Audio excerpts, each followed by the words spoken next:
my last video. It seems like I've accomplished quite a bit, but recorded very little. I did put 3 layers of wax on the hull form, and then 3 layers of PVA on top of the wax. So hopefully there shouldn't be any issues with getting her to release. I did an initial layup of 1 layer of matte, and then a couple of days after that, I started doing the regular layup. I did a matte and a woven and a matte, so all total there's 4 layers on her right now. And as you can see, I didn't record doing the layup on the other side, but I figured I'd do a short recording session just to show you how I'm doing it. After the layup on this side is completed, I'll be doing a complete polyfairing of the hull form, just mostly to cover up where the overlapping layers of woven created ridges. Then after the polyfair has been sanded off, I'll put 1 more layer of matte on top of the polyfair, and then do the final polyfairing before the gel coat. I'm going to have to be a little more particular when I do the final polyfairing, because the polyfairing that's going to be underneath the gel coat is going to be the exterior of the hull. So the more time I take with fairing, the better she'll look. I'll record a little more of the process of polyfairing and sanding and putting the last layer of matte on before I start doing the finish work on the outside. I don't think I'll gel coat her before I flips her over and tries to release her. After all the insides is in her, I will be flipping her bottom up again, putting the keel and the skeg on, and after the keel and the skeg and the centerboard trunk is all glassed on and faired, then I'll gel coat the exterior of the hull.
So as you can see, I decided to put 1 more layer of matte around the top sides, just to add another little bit of stiffening, that's all, before applying the polyfair.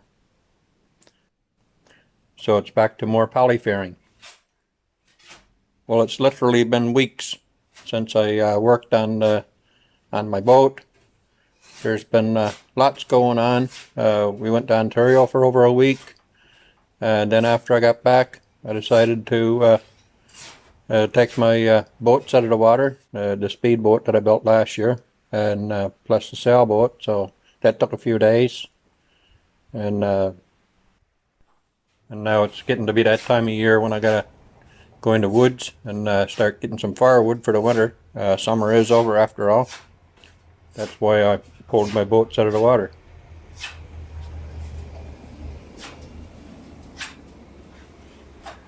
The polyfare will hide the humps where the woven roving overlapped.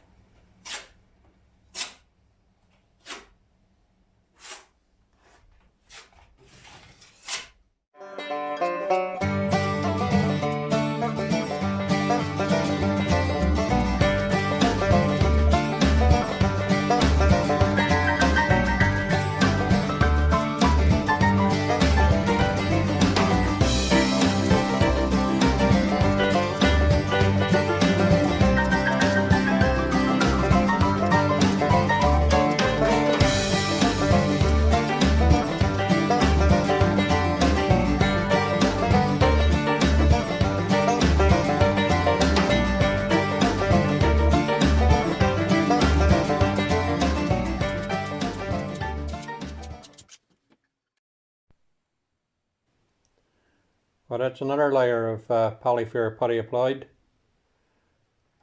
I don't know how well the camera is picking it up, but you can see some places there where the overlapping woven roving is causing humps.